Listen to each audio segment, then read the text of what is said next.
जय हिंद दोस्तों, कैसे हैं आप सब। उम्मीद करते हैं आप लोग बहुत ही अच्छे होंगे। दोस्तों, जैसा कि आपको पता है, पंचायत सहायक भर्ती से रिलेटेड हम हर एक लेटेस्ट अपडेट लगातार आपको दे रहे हैं।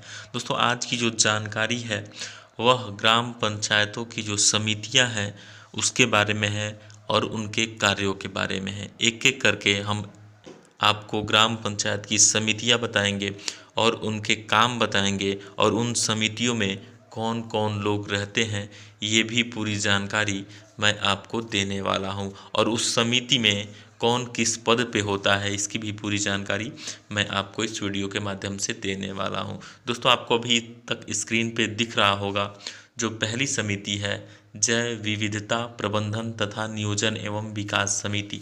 दूसरी समिति है शिक्षा समिति। तीसरी है प्रशासनिक समिति। चौथी है निर्माण कार्य समिति। पांचवी है स्वास्थ्य एवं कल्याण समिति। छठवीं है जल प्रबंधन समिति। दोस्तों, ये 6 समितियां आपकी हो गई।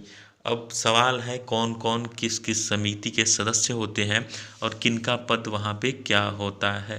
यह जानकारी आपके लिए बहुत ही महत्वपूर्ण इसलिए है कि आपको ग्राम पंचायत की सभी जानकारी लेना बहुत ही अनिवार्य है, तभी आप सही तरीके से काम कर पाएंगे। तो दोस्तों, आप हमारी हर एक वीडियो देखिए, क्योंकि ग्राम पंचायत का कोई भी टॉपिक हम छोड़ने वाले नहीं हैं। कौन सा विभाग किसके अंतर्गत आपको किस तरीके से टच करता है और आप विभाग में किस तरीके से काम करते हैं, इसकी पूरी जानकारी मैं आपको हर एक वीडियो में लगातार देने वाला हूं। अब उसकी सीरीज़ मैंने स्टार्ट कर दी है।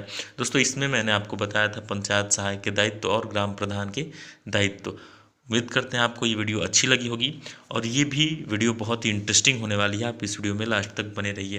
दोस्तों, आप 6 समितियाँ यहाँ पे देख लिए हैं।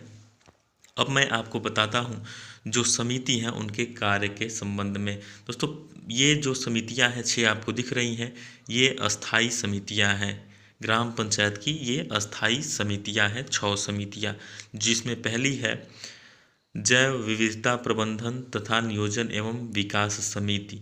दोस्तों, ये जो समिति है इसका कार्य यह होता है ग्राम पंचायत की योजना तैयार करना, इस समिति का काम होता है। इसके अलावा कृषि, पशुपालन और गरीबी उन्मूलन कार्यक्रमों का संचालन करना भी इसी समिति का काम होता है। इसमें सभापति इसके प्रधान होते हैं। इसके 6 अन्य सदस्य होते हैं, जिसमें अनुसूचित जाति, जनजाति, महिला और पिछड़े वर्ग का एक एक सदस्य होना अनिवार्य होता है। दोस्तों, उम्मीद करते हैं आपको पहला जो है समिति उसके बारे में आपको ये जानकारी मिल गई होगी। अब दूसरे समिति की बात करते हैं, जो है शिक्षा समिति। शिक्षा समिति है प्राथमिक शिक्षा, उच्च प्राथमिक शिक्षा, अनौपचारिक शिक्षा, साक्षरता आदि से संबंधित कार्य जो है शिक्षा समिति के अंतर्गत आते हैं। फिर से मैं आपको बता दूं, प्राथमिक शिक्षा, उच्च प्राथमिक शिक्षा, अनौपचारिक शिक्षा, साक्षरता आदि से संबंधित कार्य यह शिक्षा समिति के अंदर में आते हैं। इसके सभापति प्रधान होते हैं और 6 अन्य सदस्य होते हैं, जो अनुसूचित जाति, जनजाति, महिला और पिछड़े वर्ग का एक एक सदस्य इस समिति में होना आवश्यक है। दोस्तों, तीसरा जो है प्रशासनिक समिति। प्रशासनिक समिति जो है इनके कार्य ग्राम पंचायत के कर्मियों संबंधी समस्त विषय का कार्य यह प्रशासनिक समिति के अंदर में आता है। राशन की दुकान संबंधी कार्य भी प्रशासनिक समिति के अंदर में आता है। प्रशासनिक समिति के अंदर में ये दोनों काम आते हैं, ग्राम पंचायत के कर्मियों संबंधित समस्त विषय, राशन की दुकान संबंधित कार्य। इसके सभापति प्रधान होते हैं, 6 अन्य सदस्य होते हैं। अनुसूचित जाति, जनजाति, महिला और पिछड़े वर्ग का एक एक सदस्य अवश्य इसमें होना जरूरी है। चौथा है दोस्तों निर्माण कार्य समिति। दोस्तों, जो निर्माण कार्य समिति है इसमें सभी निर्माण कार्य कराना एवं गुणवत्ता सुनिश्चित करना निर्माण कार्य समिति का कार्य होता है। ग्राम पंचायत द्वारा नामित सदस्य इसमें सभापति होता है। दोस्तों, वो जो मैं पिछली समितियां बताई तीनों, उसमें उसका सभापति ग्राम प्रधान होता है, लेकिन जो निर्माण कार्य समिति है इसका कार्य सभी निर्माण कार्य करना और गुणवत्ता सुनिश्चित करना है और जो समिति का सभापति है, इसमें ग्राम पंचायत जो चुनेगी वो इसका सभापति बनता है। 6 अन्य सदस्य होते हैं। अनुसूचित जाति, जनजाति, महिला और पिछड़े वर्ग का एक एक सदस्य होना इसमें आवश्यक है। अब आता है दोस्तों स्वास्थ्य एवं कल्याण समिति, जो 5वां समिति हमने स्क्रीन पे दिखाया है, स्वास्थ्य एवं कल्याण समिति।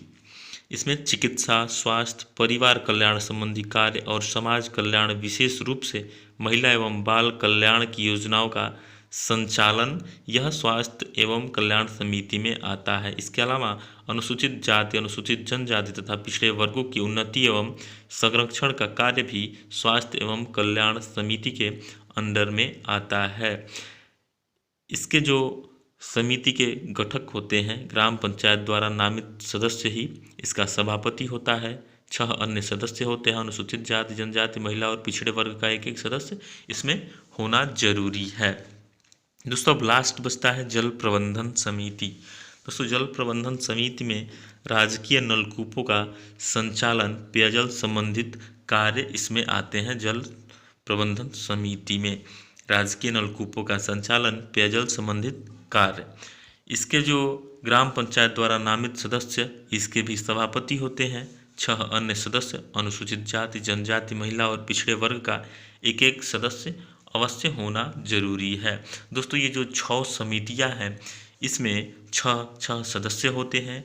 इसमें अनुसूचित जनजाति, अनुसूचित जाति, महिला और पिछड़े वर्ग का एक एक सदस्य होना बहुत ही जरूरी है। इसका मतलब यह सीधा है कि हर समिति में एक महिला का होना बहुत ही जरूरी है और उसमें पिछड़े वर्ग के भी जाति होने चाहिए, जनजाति, अनुसूचित जाति भी उसमें होने चाहिए हर एक समिति में। और जो समितियां हैं, जो शिक्षा समिति है, प्रशासनिक समिति है, जैव विविधता प्रबंधन तथा नियोजन एवं विकास समिति है, यह तीनों समिति के जो सभापति होते हैं वो ग्राम प्रधान होते हैं। और निर्माण कार्य समिति, स्वास्थ्य एवं कल्याण समिति, जल प्रबंधन समिति, इसके जो सभापति होते हैं ग्राम पंचायत द्वारा नामित सदस्य इसके सभापति होते हैं। तो दोस्तों उम्मीद करते हैं आपको ये पूरी जानकारी क्लियर हो गई होगी। ऐसी ही ग्राम पंचायत से संबंधित, पंचायत सहायक से संबंधित तमाम जानकारी के लिए आप हमारे चैनल पर बने रहिए। हम आपको हर एक जानकारी लगातार देते रहेंगे। दोस्तों फिलहाल इस वीडियो में इतना ही। मिलते हैं अगली जानकारी के साथ अगली वीडियो में। फिलहाल के लिए विदा लेंगे दोस्तों। जय हिंद।